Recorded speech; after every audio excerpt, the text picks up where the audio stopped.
सकाळची वेळ ही सगळ्यांसाठी घाईची असते, मग ती डब्बा बनवून देणाऱ्यांसाठी असो किंवा डब्बा घेऊन जाणाऱ्यांसाठी.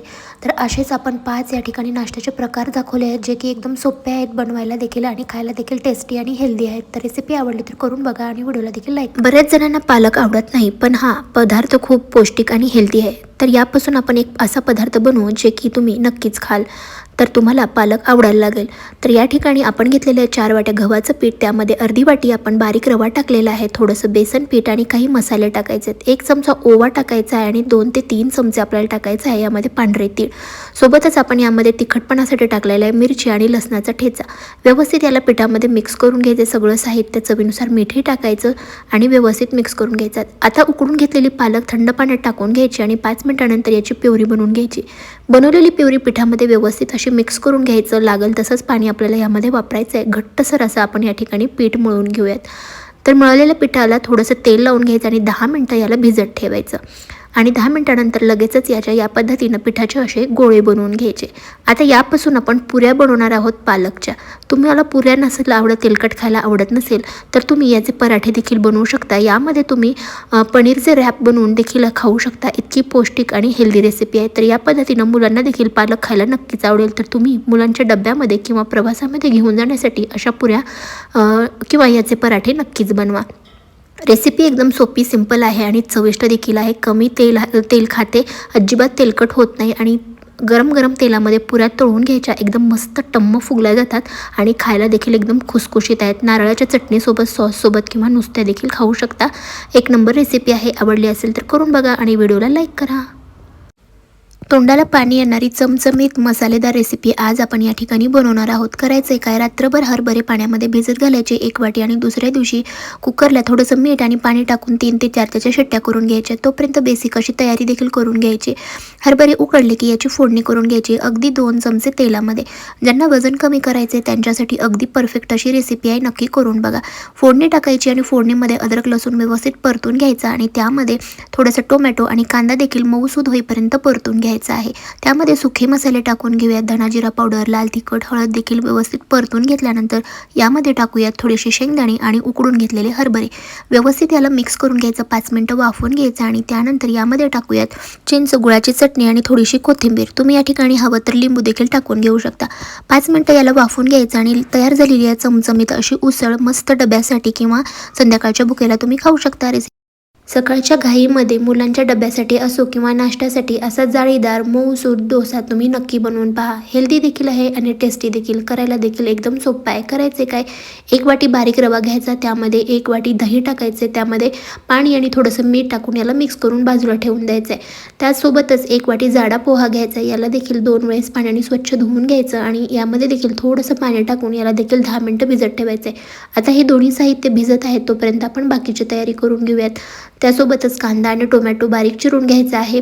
थोडीशी कोथिंबीर आणि अद्रक आणि गाजर आणि बीट देखील बारीक असं खिसून घ्यायचं आहे. आता हे सगळं साहित्य एकत्र करायचं. त्यामध्ये थोडंसं मीठ आणि लाल तिखट टाकून मिक्स करून बाजूला ठेवून द्यायचं.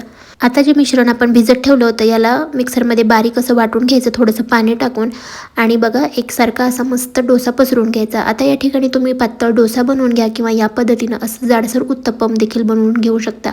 चिरलेल्या या भाज्या यावरती पसरून घ्यायच्या. थोडंसं जिरा पावडर टाकून घ्यायचा आणि दोन्ही बाजूनी मस्त असं याला शेकून घ्यायचं. तर बघा याला किती मस्त अशी जाळी पडलेली आहे. एकदम झटपट बनवून तयार होतो आणि चवीला देखील खूप मस्त आहे. इनो किंवा सोडा न टाकता आपण या ठिकाणी हा डोसा बनवलेला आहे, तरी देखील याला छान अशी जाळी पडलेली आहे, बघू शकता. मऊसूद आणि मस्त अशी ही रेसिपी तुम्ही नक्की करून बघा आणि व्हिडिओला देखील लाईक करा. बाजारामध्ये मिळणारा हा महागडा पदार्थ आज मी तुम्हाला घरीच अगदी सोप्या पद्धतीने बनवून दाखवणार आहे. हा पदार्थ तुम्ही 15 दिवस स्टोर करून ठेवू शकता. सकाळची वेळ सगळ्यांसाठी घाईची असते, मग ती डब्बा घेऊन जाणाऱ्याची असो किंवा डब्बा बनवून देणाऱ्याची असो. अशा वेळेस कधी कधी नाश्ता बनवायलाही वेळ होतो आणि कधी कधी नाश्ता बनवलेला खाऊन जायला देखील. तर तुम्ही हा पदार्थ बनवून ठेवाल तर तुम्हाला झटपट हा पदार्थ खाऊन जाता येईल, शिवाय तुम्हाला दिवसभर एनर्जेटिक वाटेल. कारण आपण यामध्ये खूप सारे पौष्टिक घटक वापरलेले आहेत, जसं की भोपळ्याच्या बिया, टरबुजाच्या बिया, चिया सीड्स आणि खूप सारे ड्रायफ्रूट्स. यासोबतच आपण यामध्ये टाकलेले आहेत मक्याचे पोहे. तर मक्याच्या पोह्यांना आपल्याला मिठामध्ये असं भाजून घ्यायचं आहे, जेणेकरून ते छान कुरकुरीत होतात आणि चवीला देखील मस्त लागतात. तर हे सगळे पदार्थ आपण घरच्या घरी आणून व्यवस्थित अशी महागडी मिळणारी ही केलॉग्स मुसली घरच्या घरी बनवू शकतो. मुलांना देखील खायला ती खूप आवडते. या ठिकाणी सगळे पदार्थ आपण एकजीव करून घेऊयात आणि यामध्ये अर्धा चमचा दालचिनी पावडर आणि 2 ते 3 चमचे मध टाकून याला व्यवस्थित मिक्स करून घेऊयात आणि 2 दिवस याला हवेमध्येच असं सुकवून घ्यायचं आहे. तर 2 दिवसानंतर बघू शकता मस्त आपली या ठिकाणी केलॉग्स मुसली तयार झालेली आहे. घाईगडबडीच्या वेळेला तुम्ही ही दुधामध्ये अशी भिजवून 15 मिनटं ठेवून त्यामध्ये आवडीचे कोणतेही फळ टाकून खाऊ शकता किंवा नुसतं देखील खाऊ शकता.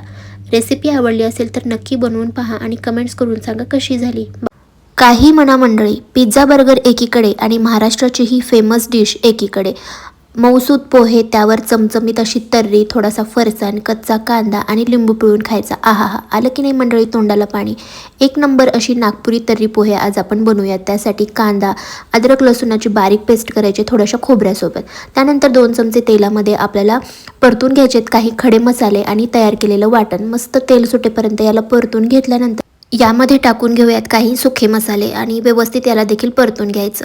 थोडंसं तेल सुटलं की यामध्ये टाकूयात आपण उकडून घेतलेली 1 वाटी हरभरे. थोडंसं पाणी टाकायचं, कन्सिस्टन्सी ॲडजस्ट करायची आणि मस्त याला बारीक गॅसवर आता शिजू द्यायचं. तोपर्यंत यामध्ये थोडेसे टोमॅटो देखील टाकून घ्यायचे, थोडी कोथिंबीर देखील टाकून द्यायची. दुसऱ्या बाजूला आपण पोहे बनवायला घेऊयात. मऊसूद पोहे बनवण्यासाठी एक ट्रिक सांगितलेली आहे, ती तुम्ही नक्की वापर करा. लगेचच पोहे असे भिजवून नाही घ्यायचे, अगोदर फोडणी करून घ्यायची. अर्धवट फोडणी शिजत आहे तोपर्यंत पोहे भिजवून घ्यायचे, धुवून घ्यायचे आणि त्यानंतर यामध्ये ते पोहे मिक्स करायचे. अजिबात लगदा होत नाही, मऊ मोकळे 4 मस्त पोहे शिजून तयार होतात. तर बघा एकदम मस्त असे हे पोहे तयार झालेले आहेत आणि आपली तर्री देखील मस्त शिजलेली आहे. आता आपण याची प्लेटिंग करून घेऊयात. प्लेटिंगसाठी सगळ्यात अगोदर पोहे टाकून घ्यायचे, त्यावर मस्त चमचमीत तर्री पसरवून घ्यायची, थोडासा शेव, फरसाण टाकायचा आणि साईडला लिंबू देऊन मस्त याला सर्व करायचं. रेसिपी आवडली तर करून बघा. व्हिडिओला